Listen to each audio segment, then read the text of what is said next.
Good morning, everyone, and welcome to the DSP Morning Show here on DSP Gaming. How is everyone today? I hope you're doing well. It's early, so we're going to build up some audience and attendance before we begin with any kind of gaming today, but that's the purpose of the morning show. So, welcome. Hello, everyone. How's everyone today, this lovely Monday, the 16th of February, 2026? Hopefully, you're doing well. What's up? We got a party going on, Kick. We have people dancing, all kinds of emotes and stuff going on. Pretty exciting over there. I don't know, people are really rowdy on Kick this morning. On the YouTube side, we got a good crowd as well, but way more reserved, okay? Today's an exciting morning show. Would you like to know why? Because something just arrived.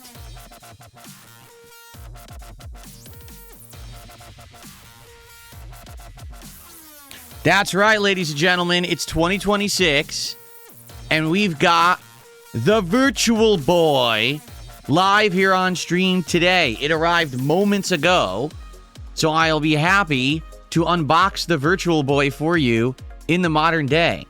Now, I have no clue what this thing is going to look like or how it's going to work, because it's not the real Virtual Boy. It's basically just a glorified dock for the Switch or Switch 2 that you just plug it into the top.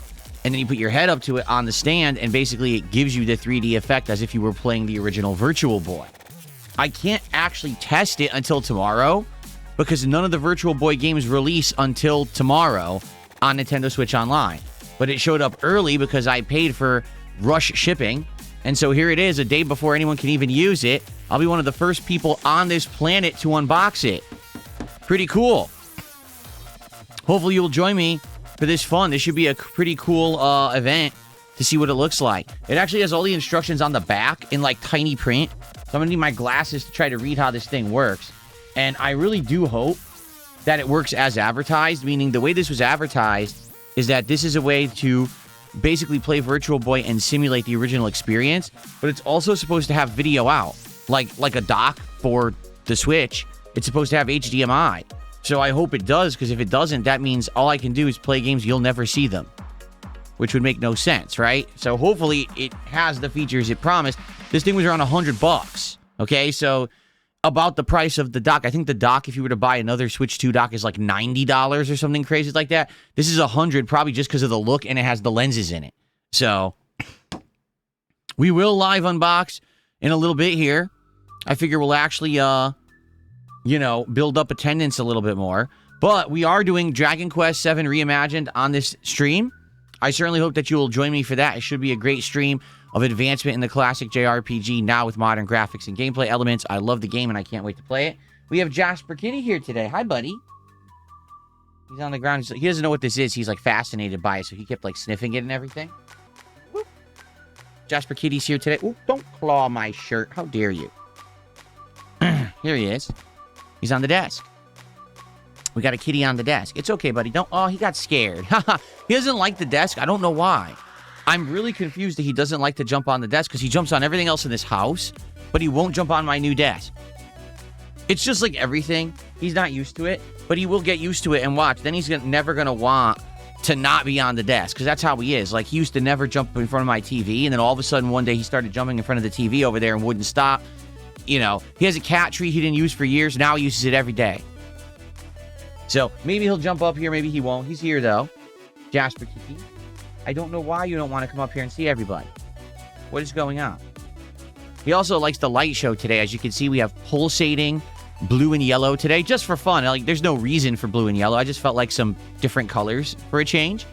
And so I set it up, and he's in here loving it. He's like, ooh, look at all the pulsating. My whole office glows like this. Both of my PCs, all the LED lights are along the walls, and the ones behind me as well are all the same color and pulsating, so he likes the theme. Okay.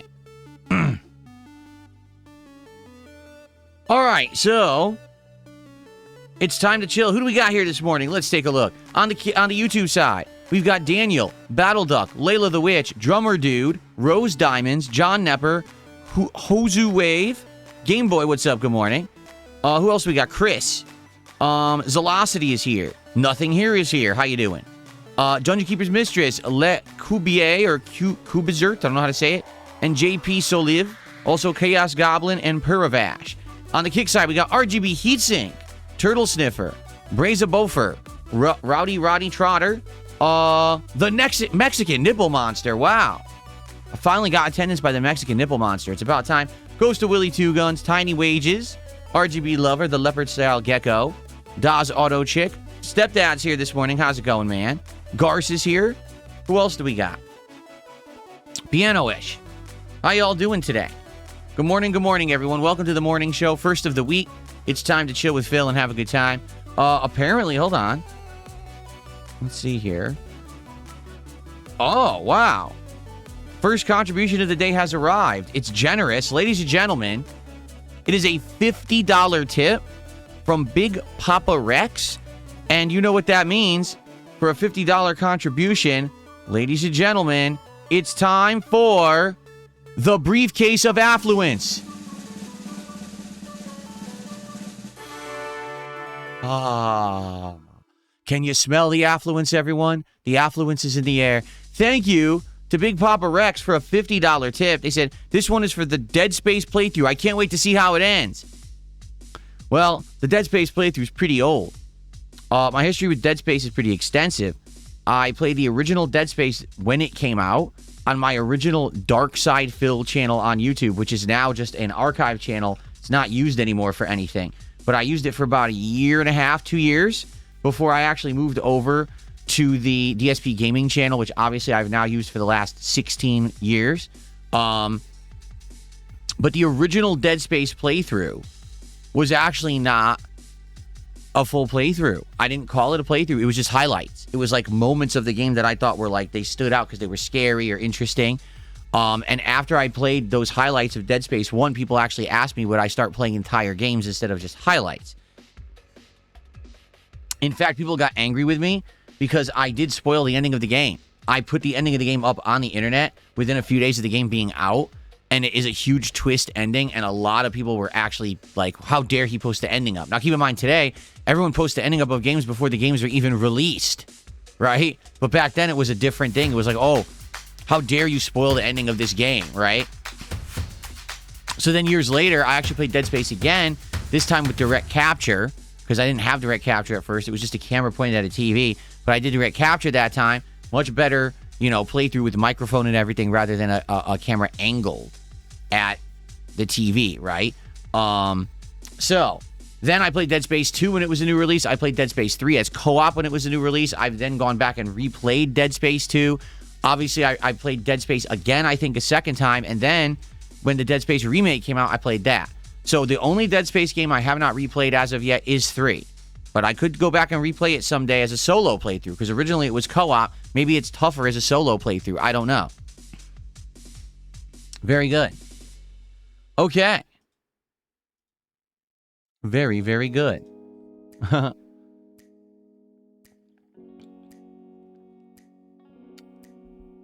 So, what's going on? That's right, my channel is old enough to drive. My original Dark Side Phil channel started in 2008. And I first started posting up videos that were me going to like Street Fighter tournaments. Because I had no intention of ever being like a YouTuber where I was going to make videos that were gameplay or anything like that. It was just, oh, I'm going to do like travel vlogs and stuff like that.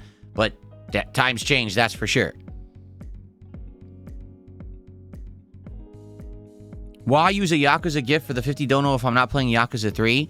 Because Yakuza 3, number one, is a redo of a game that's been out for 100 years. Just because I like Yakuza, but I'm not playing the recent remake / re-release doesn't mean I can't use a Yakuza animation. I can do whatever I want. I could use a Neo 3 animation if I want, and I'm not playing Neo 3 either. There you go. What's up, No Sleep Real Vibes? Layla the Witch asked, do you remember the fun ads for Dead Space 2 of old people being disgusted by it? No, I don't remember that at all. Nope. Okay. Aha! There was a $2 super chat from Typical Average Gamers who says you should try Mugenics. Well, it's a possibility. It's not out of the equation. It's just that last week I was more interested in Crizzle, which we did play and wasn't that good in my opinion. And now we're kind of busy with other stuff. Like tonight we're finishing up Hellmart, and the debate is what's next, because I might have a couple streams later this week that are opened. I have Thursday night and Friday's daytime stream. Dependent on how the Virtual Boy goes, because here's the thing. I found out there are 7 Virtual Boy games releasing tomorrow. 7. That's a lot, okay? Even if I play each one like a half an hour, I don't think I could fit them all into one stream. So it might need to be 2 streams for the Virtual Boy, in which case I don't have as much time, but maybe I'll have an open stream to do whatever I want. And if that's the case, you know, maybe we could play another game if you want Mugenics or you want something different. Like we could play more Deadlock. We could play the Marvel Cosmic Invasion game. There's a lot of options, right?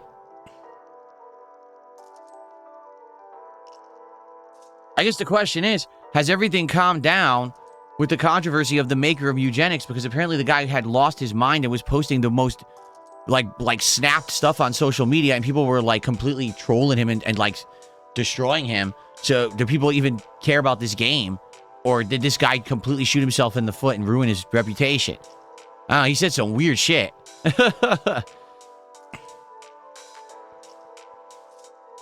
Oh, you're right. The tip was from Big Papa Rex, right? What did I put on the leaderboard? I put a nod. It's Big Papa Rex. That was his name. There we go. Thank you, Big Papa Rex, for the very generous tip to start off today's stream. That's very nice of you. Okay.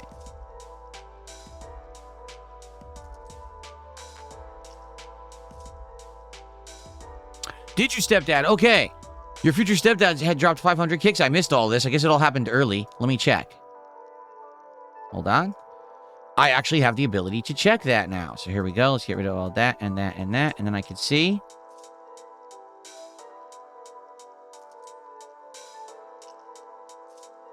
Also, Lance Catamaran did 100 kicks, I see. Okay. Let me scroll all the way down. So yes, your future stepdad did a 500 kicks and says Virtual Boy height. And then Lance Catamaran also did 100 kicks. So thank you both for that support. Let's get that up on the leaderboard. Let's get some animations going. Sweet. Thank you, guys. And thanks for telling me, because that's the one thing that doesn't show up in my leaderboard still. I have to manually check on that. There we go. Thank you, stepdad. Let's get that on up here.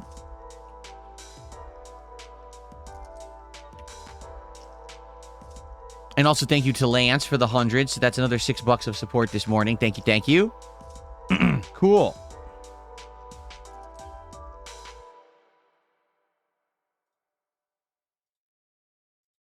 Also, RGB Heatsink is dropping single kicks. I can't add all those up, but thanks for the single kicks. Okay. Yeah, Highguard's done. Highguard is completely done. I think now it doesn't even have 2,000 players anymore. The game was dead on arrival, but everyone just by curiosity, because Jeff Keighley had promoted it, wanted to see what it was. Everyone played it. I mean, 100,000 people played the game, realized the game's not good. They all left, just like me. They called it Midgard and left. I mean, the game never had a chance. The game never had a single piece of it that was original or outstanding in any way. The entire game didn't need to exist because it was just pieces of other franchises glued together with no coherence or reason for existing.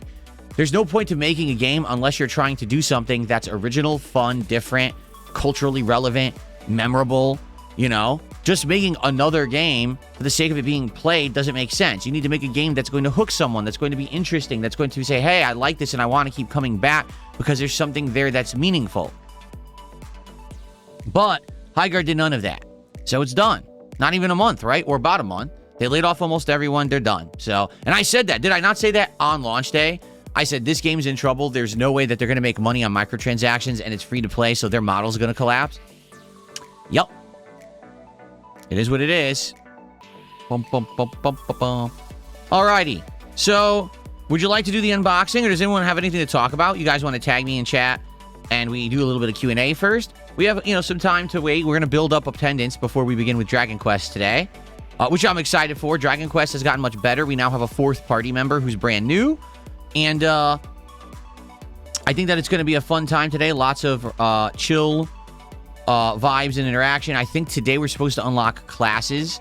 So instead of just being the standard class that everyone is, I think we're going to have the ability to swap classes now, which is good because most of my party members maxed their classes.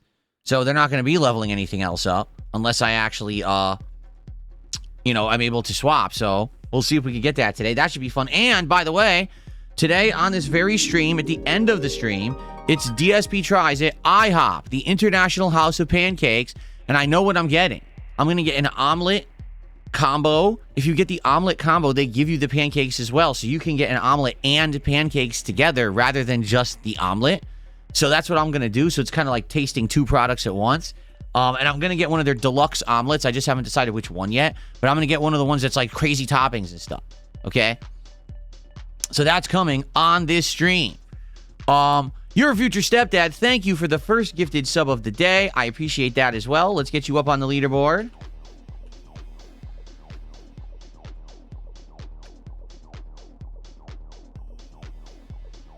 Thank you, stepdad. Appreciate that. Here's the Q. Where's the A? The A's right here. You don't want to see it. How do I feel about the military build up near Iran? Would it make a great game in a few years?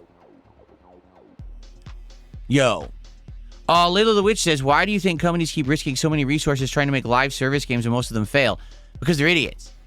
The people who are in charge of these companies and or the people who are financing them are morons. They're trying to trend chase, okay? There's a difference between having actual creative vision, being intelligent, or trying to make a buck by copying everybody else.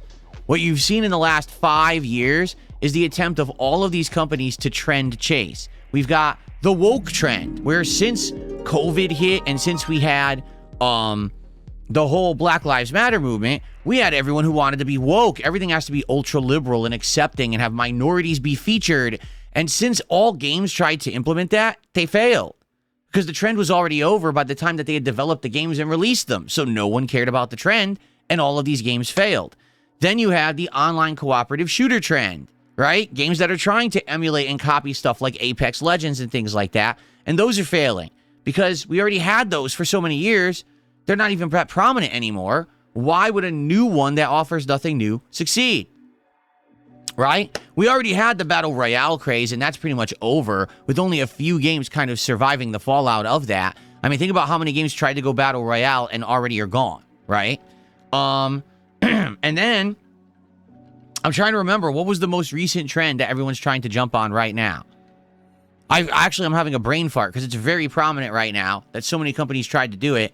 But anyway, these are all trends. And the difference is that when you don't have extraction shooter, thank you, Layla. You're right. Extraction shooter. Because we had a guy, Escape from Tarkov, that was very popular for years. Now all of a sudden we have Arc Raiders, and Arc Raiders brought them into the more mainstream. So now everyone's going to try to do it. We're going to have Marathon, and we're going to probably have 4 more by the end of the year. I almost guarantee we're going to have 4 more extraction shooters by the end of 2026.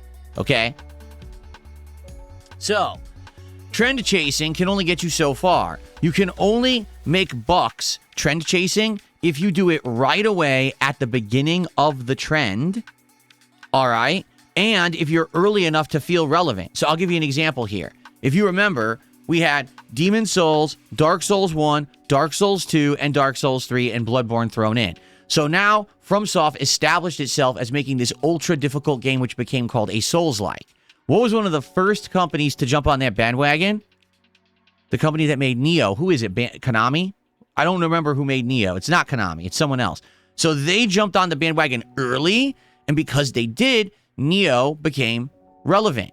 Oh, it's another game that's similar to those, and so therefore they made a lot of money. They were able to make 3 games and all that. Is it Bandai Namco's? Okay, it's Bandai Namco. It's not Konami. Now take a look at companies today. Now, Souls-likes are a dime a dozen, right? It's 10 years later. No one cares about the next Souls-like that gets pooped out by some company you never heard of.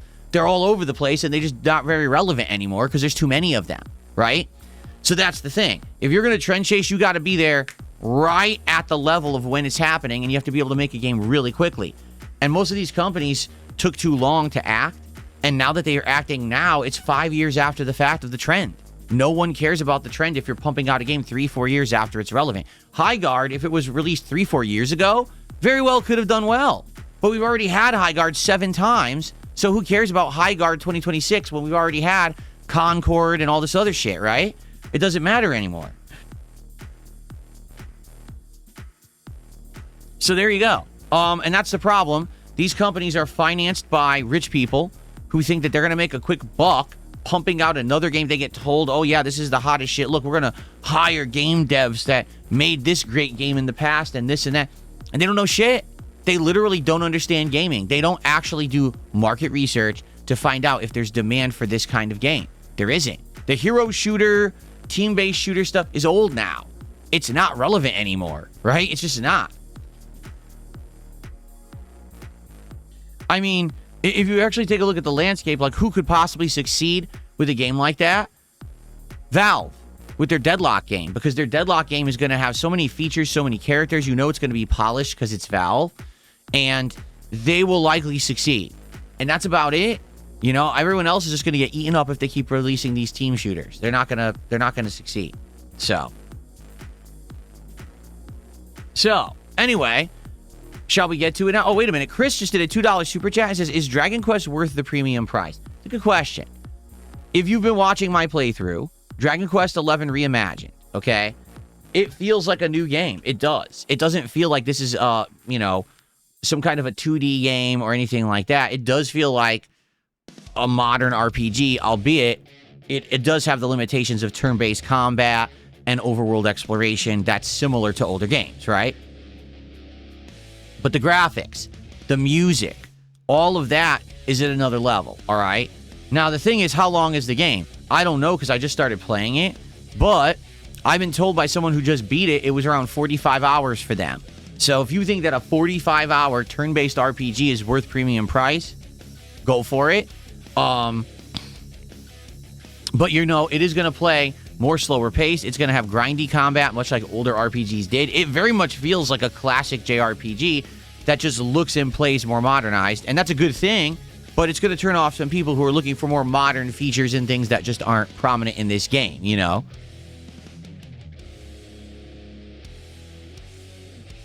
That is true. Heartbreaker says, Dragon Quest has voice acting.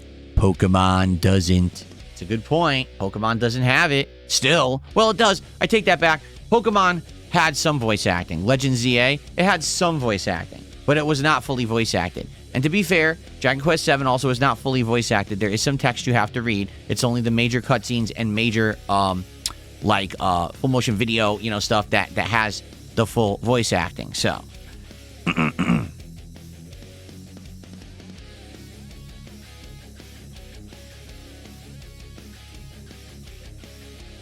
I don't know anything about Pokemon Rescue Team. No, I don't know about that game. Never heard of it. The next Pokemon game I'm planning to play is Pokemon Pokopia, which is next month is what I meant to say. It is the hybrid of Pokemon and Animal Crossing that's coming out for Switch 2. I'm excited to see if it's any good. Like, I think a lot of people are on a wait-and-see attitude on that. They're like, oh, I don't know about that, right? That's going to be pricey. It's a full-price game. Do you really want to pay top dollar for a game that could just be a game that's kind of cutesy but not very fun? So that's one I'm willing to try, and we'll see together if it's any good. I hope you'll be here for that and check it out.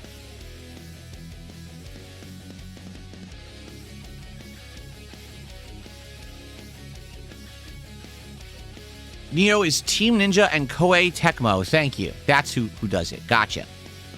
Am I going to play the Pragmata demo? Probably not. I'm probably just going to play Pragmata. You know, I'm probably just going to buy the game and actually play it because it seems like something original and fun out of Capcom. It's always good to see a new IP out of a big developer like Capcom. So I'm willing to give it a shot.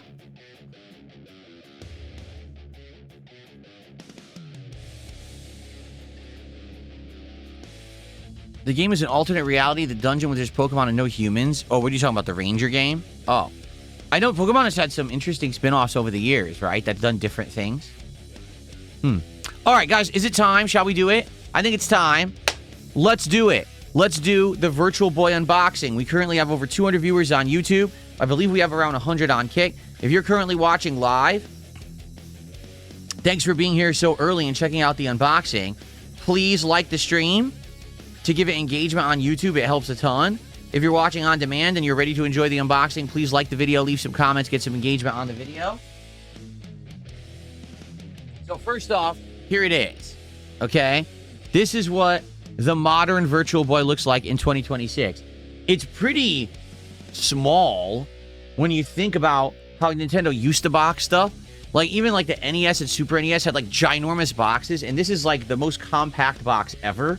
for the Virtual Boy. I do like that it's like a showcase box that you can see the item through it. But I am wondering why, because they're not selling this in stores. This is only available through Nintendo Online. You can't buy it anywhere else. So it's literally never going to be sitting on a shelf somewhere where you can see it. I guess they wanted you to maybe be able to display it for yourself in your own house. And that's probably what this is, right? That's what I'm thinking. Oh, look, it's a collector's item, so you'll have it over here in your background or on your shelf or in your collection, right? So, okay. So here it is. We're going to unbox it. On the back, it appears to have all the instructions. So before I open it, let me actually take a look at it and see what it says. Because I'm curious exactly how this thing works. So, let's see. It says, before you begin, connect the attachment bracket for the game console you're using. Because this works with both Switch 1 and Switch 2. And, of course, they have a different form factor, right? Turn on the console and then start Virtual Boy Nintendo Classics. Detach the Joy-Con to, and then insert the console into the product. So they're saying make sure your Joy-Cons aren't attached to your Switch 2 console when you plug it into the product. And what it looks like happens is, so this folds open. There actually is a this red plastic is just a door that opens, and you're going to put your Switch 2 into the top of it, okay? Open the stand and place it on a flat, stable surface. So it actually has a kickstand that you put it on. Hence, right here is probably where I'm going to put it, right on my desk, and have it, you know, to the side here. Okay. Attach the product to the stand, and it shows that the product attaches to the stand. Before playing, adjust the angle so it's comfortable to see. And if the stand is quiet or inaudible, open the cover to adjust the console volume using the volume buttons. Huh. And then there's a bunch of safety. It may not have HDMI out, in which case I don't even understand what the point of this is.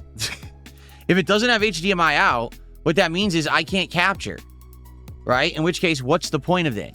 Well, let's open it and let's see what's in here, okay? I might not be able to play it. We might have to play Virtual Boy games only with no 3D, which would be kind of shitty, but I guess I could at least experience the 3D for myself and tell you what it looks like, but that would be kind of lame. All right, let's open it.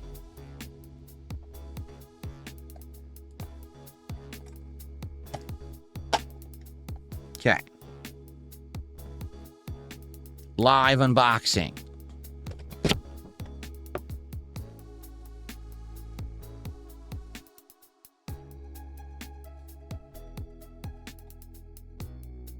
So it's in cardboard. You have to pull the whole thing out. Oh, that's interesting. So it already, I can tell you it's different from the original. I remember from when I used it at Blockbuster Video when I was a kid, because when I was a kid, there was video rental places, right, where you could get video VHS tapes as well as video games rented rather than buying them outright. And I used this at the actual Blockbuster Video. They had one on display. You know, and you could actually rent the whole unit if you wanted for a lot of money. I think it was like $30 for the weekend or something like that. So this used to be like rubberized. It was like a rubberized plastic, this black thing that goes on your face. Now it's cloth. It's actually, they made it out of formed cloth, which is interesting, or like almost like a foam. So that's been redesigned already. It's already a change. See that? Okay, so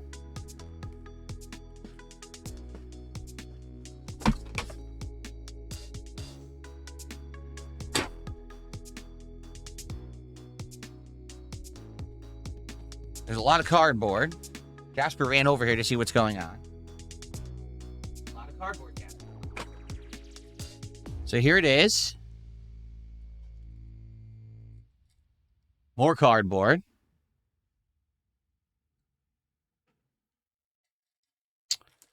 Okay. So there's what it looks like. There's your two red eyes that you put your face up to. There's a ton of plastic on this thing. A ton. So let's take some of this plastic off.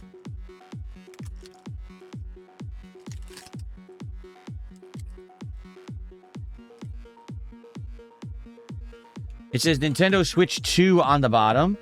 Right there. I don't know if that means that's where you put the bracket to attach your Switch 2 or whatever.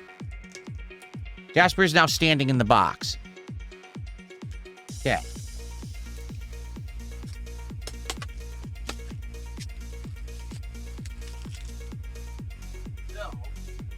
This is incredibly light.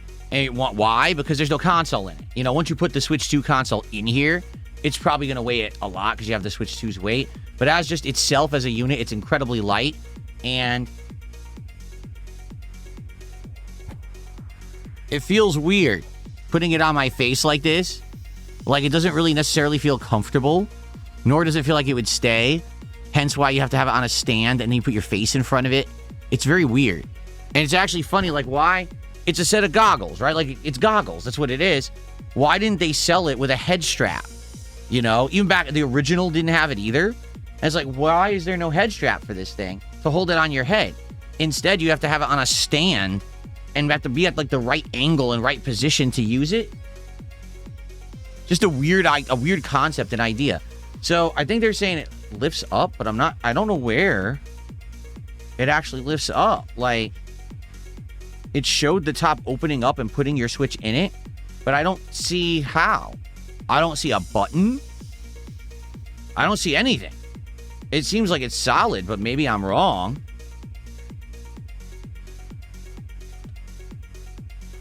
I have no idea how to open this thing. I seriously don't see a button or anything on this. What's funny is, so it does have HDMI, or is that fake? It's fake. It has fake ports. Do you want to see them? It's got a fake volume knob, a fake headphone, a fake video out, and a fake controller port. It's all fake.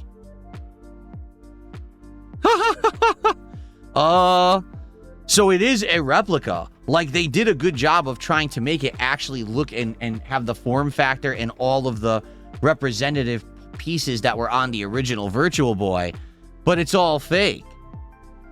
Like, this is where the video out would have gone originally, right?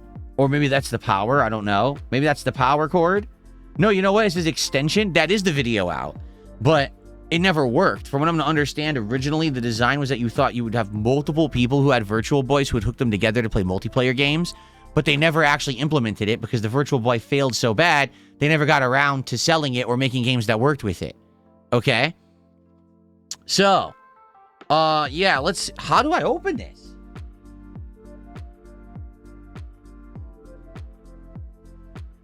So they're showing it lifting open from the back. Oh, okay. So it pops open. Got it. And then your Switch goes inside of it just like that. And so now I see. Now the lenses are sitting up against your Switch. Got it. So the Switch screen would be right here where my hand is, projecting into the eyes, and that's how you get the 3D effect. Okay. But the bummer is when you're using it, it always has to be open and look like this because your Switch has to be in it. You can't close it with your Switch in it. So it only actually looks like a Virtual Boy when you're not using it. When you're using it, things open like this, and it looks stupid. So that is kind of lame. I do like this. The feel of this is very soft.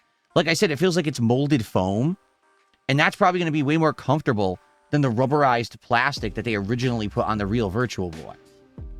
But taking a look, yeah, there are no ports on this thing at all. It's a glorified piece of plastic, is what it is. Okay? Now, what else comes in the box? Let's find out.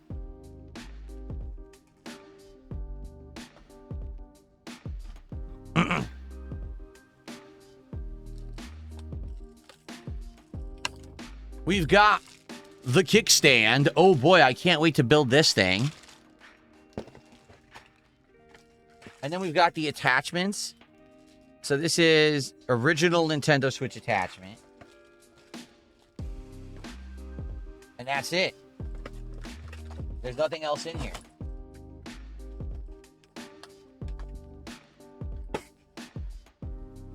So let's take a look at the stand and see how this attaches to it. Oh, you do have your usage manual, which is literally just your warnings about probably eye strain and how you're going to go blind playing this thing. Okay.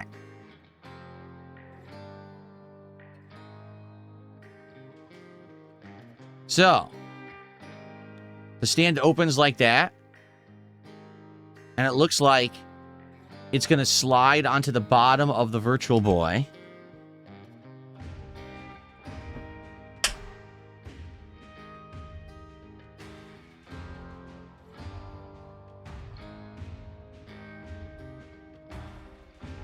How exactly would it do that?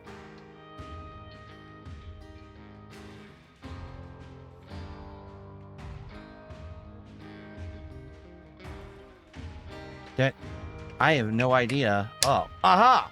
It's snapped on by doing it by at an angle, and now it's actually holding it on there. Okay, got it. So there you go. And then you would put it down flat. Let me move my keyboard here. Like this.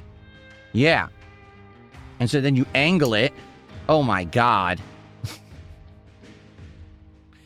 You angle it appropriately for your face, and you put your face up to it like this, like an idiot. Oh my God, that is so stupid. And it's just like, it's not tall enough at all. In any way, shape, or form, this isn't tall enough for a normal human to use it. You know what I mean? Like, how would you actually actively use this? It's so low. So you would need a stack of books to put this on. Like, to use this, I need a box or something to put it on for it to actually be the proper height for this to use. So let me see if I can find like a box or something to stack it on. Maybe you use its actual box. Actually, that might be exactly the right height. Hold on a second. This might be the correct height. So, here's the box, right? Put it on there.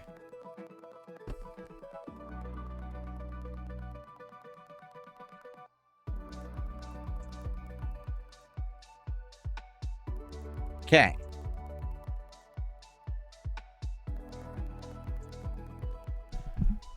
So now, is it the right height?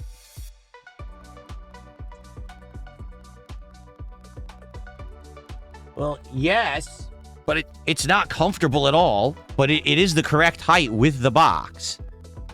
See? Oh man, it's just not very good. Like, the problem is the underneath here, you can see light through it. So like the top works because the top blocks out all the light, but the bottom is open. So you can kind of see light, and it's distracting. So you know what? Let's just do the full Monty. Let me go get the Switch 2 and put it in there and see how it fits in there. Okay, let me get it. So here it is. Here's my Switch 2. No Joy-Cons attached. Okay. Let's see how it fits in this thing. This is weird. Okay. It's in there. Let me see if I can get you a camera angle. Hold on. There we go. Let me just get rid of this.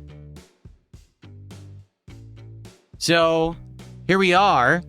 What an angle this is. I told you this was going to work. Look at this weird angle, right? So, this is how they expect you to do it. The Switch is now inside of your Virtual Boy, and you put your head up to it like this, and let's see what this looks and feels like. Oh my God. This is weird. Like I said, so number one, you have to like lean forward to get it to work. Like, there's no way to actually line it up with your head. It's just not possible. Okay. So it kind of works, I would say, but basically it's really weird. And the reason I say that, like, you can't, like, I could sit here, if I push myself all the way up with my office chair, right? Like this. Okay, now, so here's the thing, right? So now I'm in position, but now I have nowhere to put the controller. Look at my hands are here, and this is the Virtual Boy. There's nowhere to hold a controller. Like, I have to stick my arms around the Virtual Boy and hold the controller out in front of me. Like this. Like, this is fucking weird shit. So now I'm like, There's just no way to play it. Like, how would you realistically play this thing? You know what I mean? Like, how would this happen? You can't. Like, the controller needs to be in front of you, but that's where the Virtual Boy stand is. You can't hold it underneath, because that's where the desk is. You'd have to hold the controller past the console, behind the console. You ever played a game where the screen was in your face and you had the controller behind the TV? That's how you have to play the Virtual Boy. Like this. This is stupid. I'm just going to turn on the power just to see what it looks like here. Oh, God. So, yeah, it is all red. It totally turns your graphics completely red. And it magnifies the screen. So all I can see is like a magnified home. Yeah, I see a magnified home button. And I see like one of the advertisements that's on the desktop of the Switch 2. Okay. But it's all red.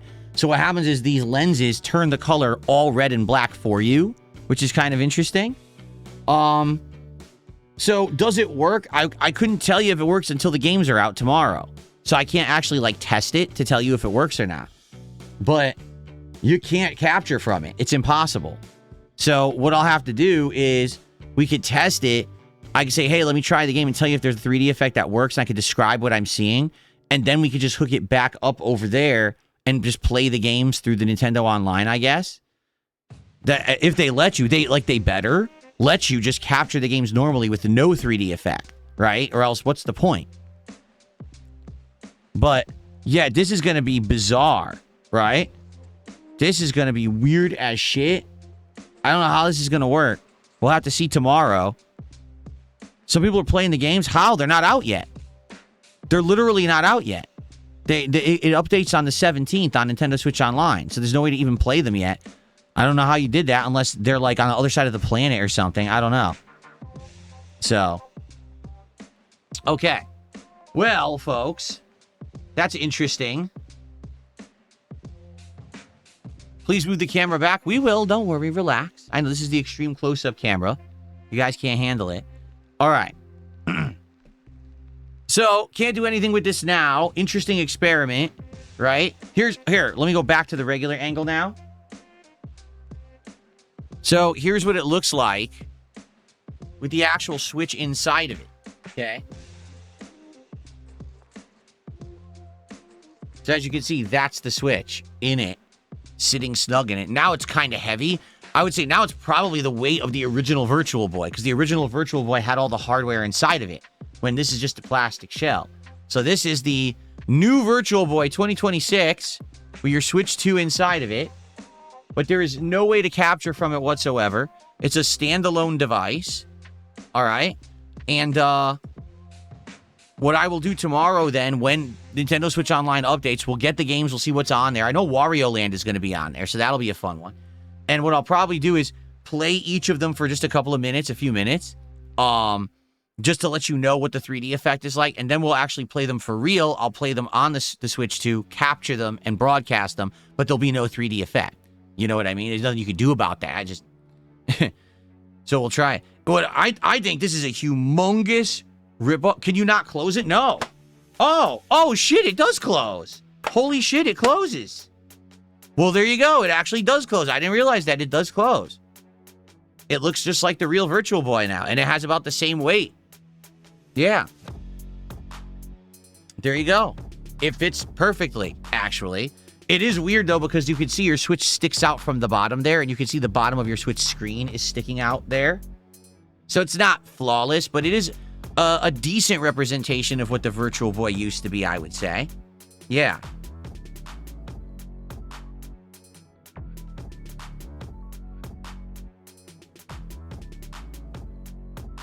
So there you go. Okay. So tomorrow, we mess with Virtual Boy. I will upgrade my Nintendo Switch Online membership. We'll mess around with the games. I'll play a few of them with the 3D effect. All right, just to see what it's like and tell you. But then I'll play them on stream, captured with no 3D effect, so that we can check it out. Okay? Now, here's the thing. I don't know if anyone's going to want to actually see me play one of these games as a playthrough, or just mess with this device, right? So, it'll be a fun experiment stream, and we'll go from there to see how it goes. Yeah, we'll have to find out how it works. So we'll see tomorrow. But I'm sadly not as pleased as I would have been. This thing is $100. And all it really is a plastic shell with lenses. $100 for a plastic shell with lenses. Do you want to know what this reminds me of? The Nintendo Labo. Everyone remember that? When Nintendo sold you cardboard for hundreds of dollars? I'm not shitting you. Yes, this was their idea. Fucking cardboard for hundreds of dollars. This is just a plastic shell replica Virtual Boy with lenses for $100. No ports, no power source, nothing. That's lame. Now, it looks cool, and it might be something nice to have in my set at some point, right? In the background. I think that'd be pretty cool. Maybe 1 month we'll have the Virtual Boy in the background of my set, maybe for March, right? So I'll get some use out of it, at least. But why? Right? This is just crazy. No, you can't play Switch games with it. It's only for Virtual Boy. That's it. Like I said, I turned on my Switch, and when I was looking, all you could see was a magnified home icon and like one of the advertisements from the dashboard. It doesn't even let you see the regular menu of the Switch. It only works when the Virtual Boy games are on. Yeah.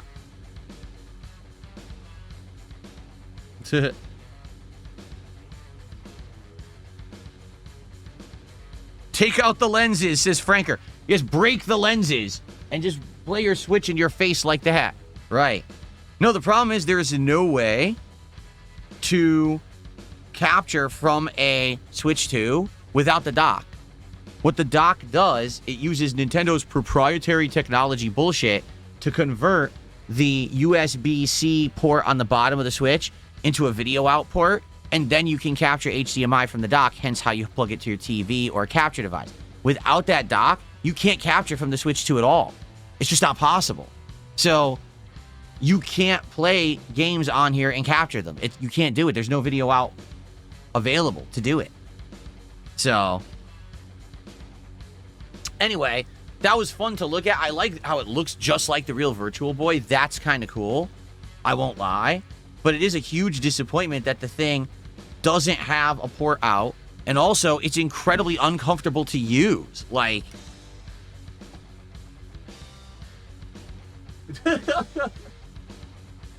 again, I don't even know how I'm going to use it. You literally have to have your controller way the fuck out in front of you like this. Have you ever played a game with your hands stretched all the way out at length to play like this?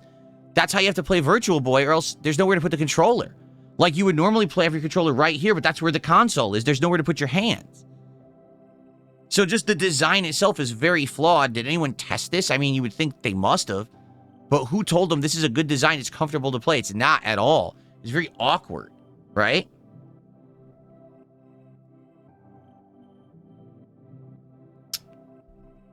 Okay, so tomorrow we will test this out once the games are available. Hi, Jasper.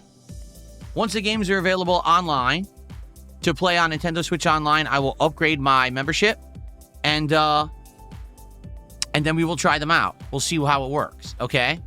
But if it doesn't work, it'll still be a funny stream regardless, right? It'll still be a funny thing to do. I hope that they'll work. Yeah.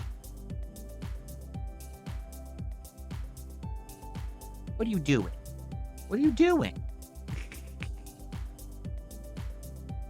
No, the problem, Buckwell, is that the port's on the underneath.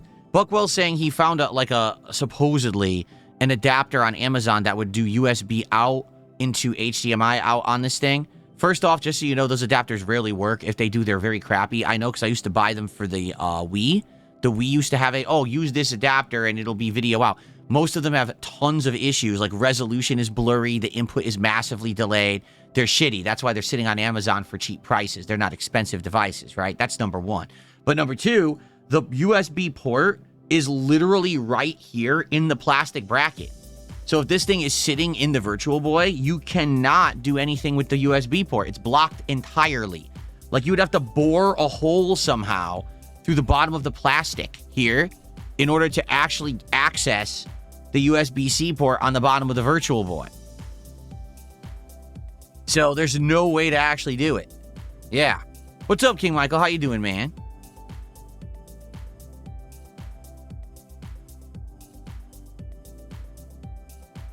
Ah. Ah. The block says there's another port on the top. I don't know if it would send HDMI through that. No. The port on the top is, isn't it just for the controller? I think. Want to look at it? I don't remember. Let's see.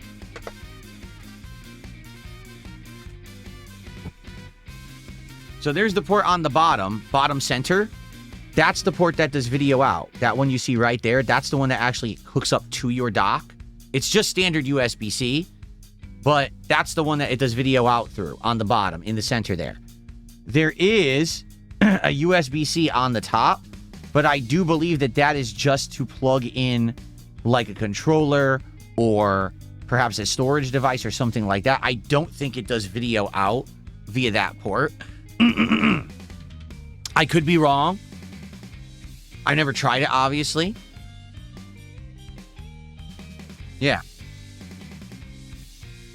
If anyone knows, absolutely knows, that there is a device that will do HDMI out via that port, I would consider getting it, but I think that it only does it from the bottom. And since it's only the bottom, that's literally right there in that plastic bracket. You can't plug anything into it. It's stuck. Okay? So, yeah. What is this? This is a glorified, essentially. Yeah, the block says it's for charging. Oh, it's for charging and the camera. Ah, that's where you plug in the camera. Okay, that makes sense. Interesting. So anyway, what this seems to me, this is a glorified collectible. It's $100, and it's meant to be something that looks like the Virtual Boy, but isn't really a Virtual Boy. You know, for collectors, you put this up in your background, you put it in your game room, you say, oh, look, I have Virtual Boy, but you don't.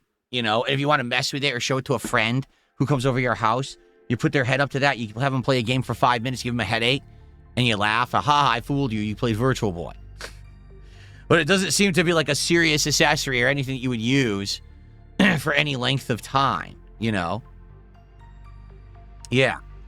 For the record, okay? Nintendo is also selling a cardboard box. No, I'm not kidding you. They're selling you a cardboard box that does exactly the same thing as this, and that's like, how much is that, $30? I'm serious. It's not plastic. It doesn't look like a Virtual Boy. It doesn't have a stand. It's just a cardboard box you put up to your head, and you put your Switch in it to play Virtual Boy games, and that's like $30. So they're charging you $30 for cardboard again, just like the Labo. If you can believe it. So, we will mess with that tomorrow, okay, everybody? We will see how it goes.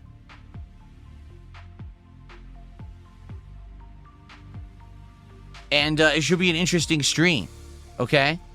I hope you'll join me tomorrow for that. That'll be the first stream tomorrow after the morning show. We will mess with the Virtual Boy. I'll try it here and see what the 3D effect is like.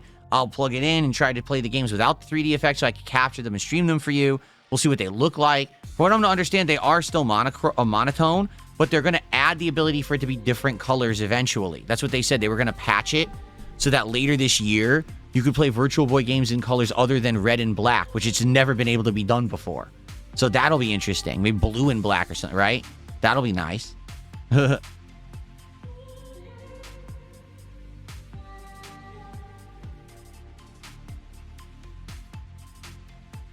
Okay, we'll have to see tomorrow how it goes. Also, I will say this. Tomorrow, we are going to look at the catalog of games that's on the Switch 2 online, because apparently they've added a bunch.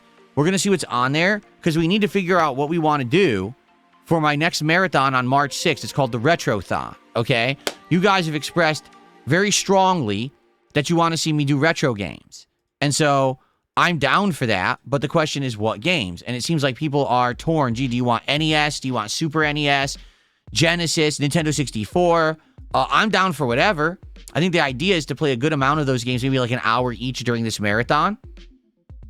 But I don't actually know what's on Nintendo Switch Online.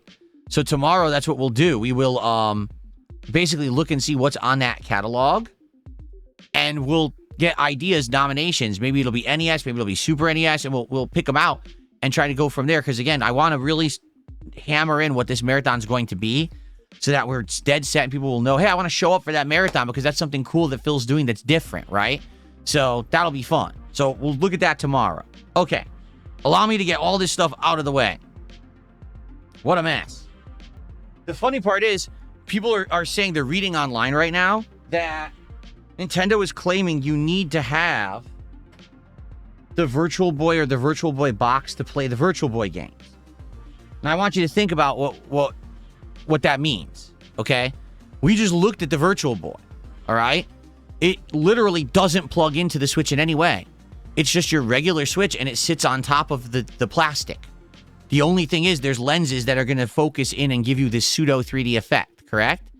So how does that make sense? How would it even know that it's sitting inside of the Virtual Boy plastic stand?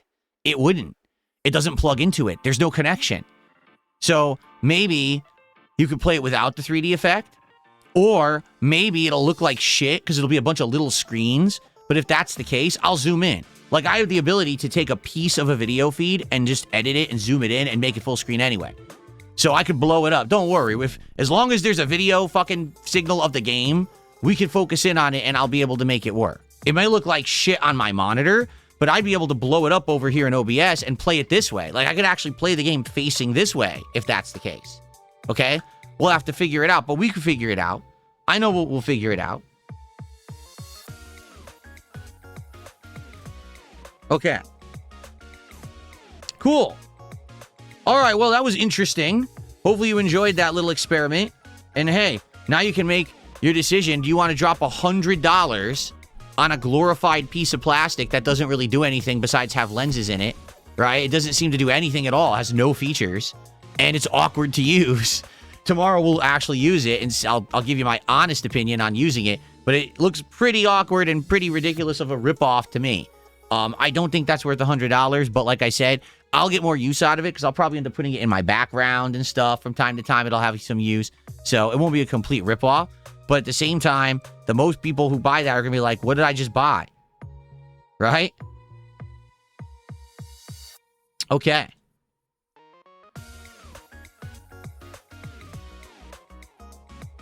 Okay, so we are going to chill for just a couple more minutes. And then we are going to get set up for Dragon Quest VII Reimagined, okay? So I hope that you guys had a good time hanging out with me. Attendance was sky high. We had like 300 viewers on YouTube. How many do we have on Kick right now? Over 100 on Kick. So obviously people enjoyed seeing me mess with that stupid thing. The unboxing was fun. And I hope that you will join me tomorrow for the full coverage. Let's do some Q&A. What do you guys want to chat about before we begin? Is the Virtual Boy something that makes you look like you're in a video game? No. The Virtual Boy lets you play 2D games of Game Boy-esque quality in 3D, but only in the colors of red and black. That's it. So basically, it's like playing like a side-scroller Wario game, but it has a 3D effect where Wario can move from the foreground to the background, and it looks like he's actually moving back and forth between the two. But that's it. Exactly. The block says, I feel like they won't require you to have the accessory to play it in the future because they're talking about changing the colors. But how could you do that if you have the red filters on? Exactly. Jasper's now in my closet, and it sounds like he's making a huge mess. What non-JRPG, non-fighting game is my favorite retro game? Probably Super Mario World. That's my favorite platformer of all time. All right. OG Mr. Popo just did a $5 super chat. He says, hey, thanks for saving me $100 on that thing, sincerely. Yeah, I mean, Nintendo clearly did not explain it ahead of time. I researched it, and they didn't explain what it was going to be. You didn't know if it was going to have ports. You didn't know what it would do. Now you know. It's a plastic stand that is incredibly expensive for what it is. It looks nice. Like, I'll be honest, I do like the look of it. It looks like the original Virtual Boy to a T. That's exactly what that thing looked like. Same form factor and everything. I wouldn't be surprised if they just used the same molds and resculpted the damn thing. You know what I mean? Like, they just remade the plastic shell of it. It just doesn't have the insides. The insides are empty. It even has the fake ports on it, which I like that it's like, oh, it's representative of the original, right? Who can actually get a real Virtual Boy today? Almost no one, because they're all broken or thrown out because no one wanted them. But to have a replica is kind of cool. But is it worth $100? Fuck no. That thing's worth maybe $30, I would say. It's like a $30 plastic replica that Nintendo made a $70 profit on because they like to rip off their customer base. Just being honest, that's exactly what they do. Just like they sell the Pro controller that's like $80, it's worth like $30. You know, it is completely ridiculous. It is a cool collectible, like I said, to have that in a collection, to say, oh, look, I have a Virtual Boy. Or like I said, I'm going to put it in my background for sure. I think for March, I might put it where Mario is, right? Or maybe put the screen here and put that over there. That's kind of a cool thing to have, you know, but is it worth $100? No, you'll never get $100 of value out of that. Really? The Block says, I got an OG Virtual Boy. I got it actually working, but it's not a cheap retro console to collect. Oh, I'm sure it's expensive as shit, right? Because they got rid of them. They're basically the stock. They had an initial wave of stock and no one bought it. So it just sat around. And then after that, a lot of places just tried to liquidate. So it never really sold through. And therefore, there never was like a restocking anywhere. So after that initial failed wave, how do you get it? And the thing is, a product like that, since it failed, I'm sure Nintendo probably didn't fully support it. So if one broke, they probably wouldn't even fix it, you know? So how do you make sure you get it working?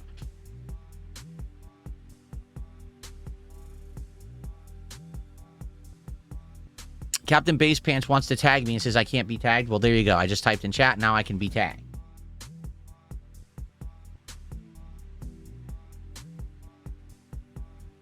They sold 770,000 units in total.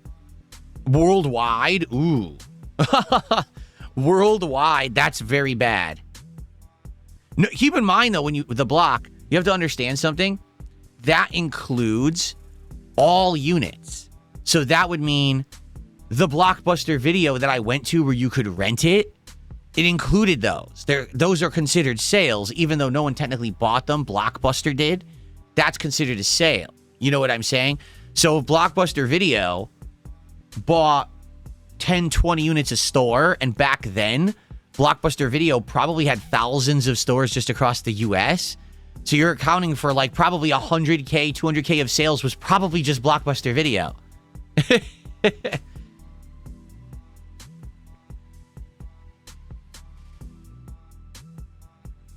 They're in a landfill with the ET carts.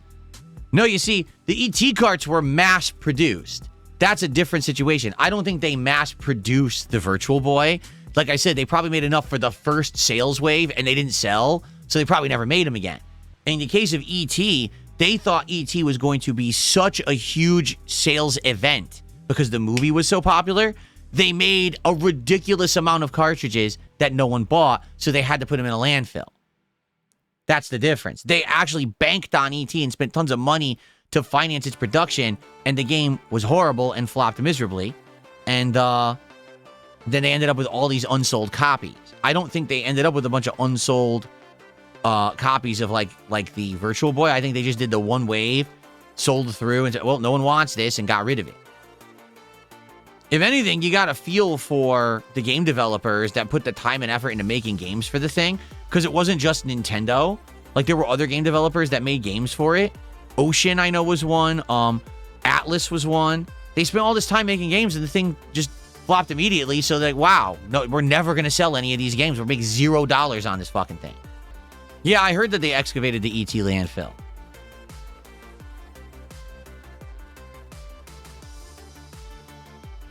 Yeah, back in the day, a lot of these failed consoles ended up being extremely discounted. I told you guys the story that I went to Toys R Us one day when I was a teenager.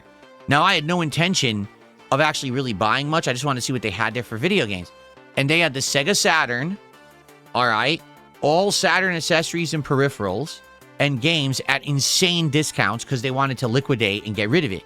So that day, I think, if I remember correctly, I spent around $200, and I got the Saturn console with 2 controllers, so an extra controller, okay?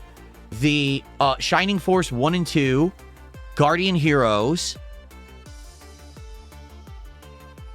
I'm trying to remember all the games I got. I got like 5, 6 games. So it was like the console, 6 games, and a ton of controllers for less than $200. What a steal.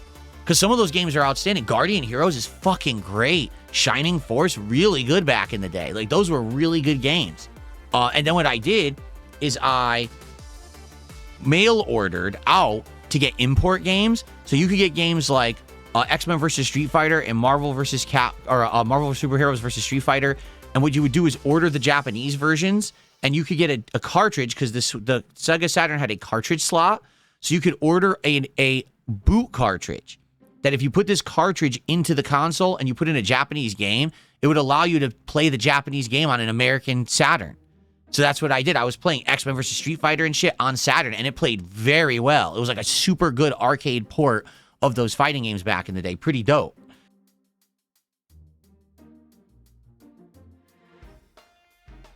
No, Ouya was not one of them, but to be honest, I don't think I ever saw Ouya in a store, right? I think Ouya was only sold online. Maybe I'm wrong, and some stores stocked it, but I never saw the Ouya in a store anywhere. By the way, did I get a host? Thank you to Honey Butter for hosting. All 6 viewers who came over from Honey Butter, how you doing? Welcome. If you follow the channel, you'll be able to talk in like 5 minutes, and we're going to be playing Dragon Quest VII Reimagined this afternoon. So, pretty cool. Space Jam fan, thank you so much. He just joined as an Ultra member. Ultra members help a ton. Ultra memberships are like, well, it's $20 for the Ultra membership, and I get like 15. So thank you so much for that.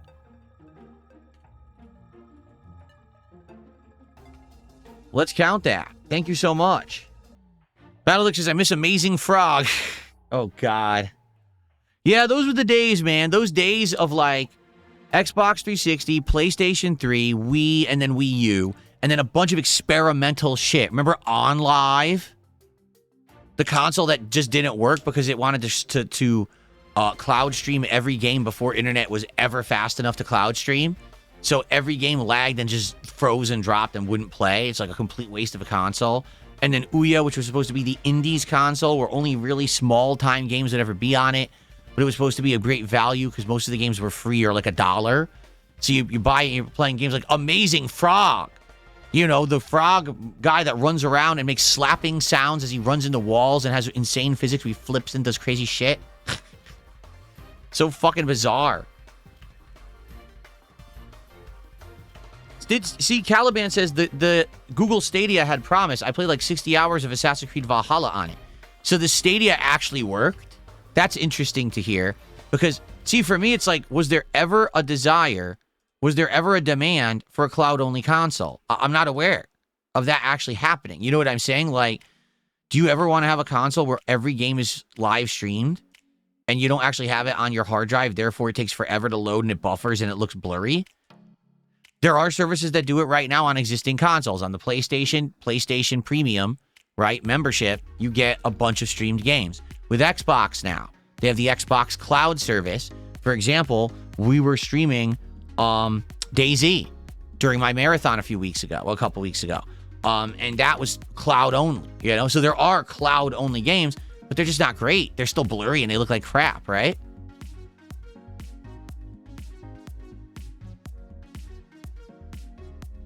That is true. You could use the Ouya as a emulator box. That is a correct statement. Where the Ouya itself, even though as a service to distribute games wasn't very successful, you could change the Ouya to kind of be like an emulator, and then you could run a bunch of classic games and stuff on it. I know a lot of people actually did that in the long run. Ray says the GeForce now works good, 4K 60 FPS if you use an NVIDIA Shield and you have good Wi-Fi. The block says the Ouya's metal frame of the console blocked its internal Bluetooth signal. Yikes. That's genius level engineering right there. Wow. Well, I've had a fun time relaxing with all of you this morning. I hope you enjoyed the morning show, the silliness of unboxing that Virtual Boy. And I think now what we will do is we will swap over, and I think it's time to end the show and start playing some Dragon Quest. Now, here's the thing. I know many of you are going to run for the hills. You're going to say, a JRPG, turn-based combat, Akira Toriyama chibi art, I can't play that. That's not modern gaming. That's a kid's toy. And you sound just like that. You have that accent when you do it, okay? So, I understand. People just can't handle the level of complexity that is involved with these turn-based games, all right? But I love old turn-based JRPGs.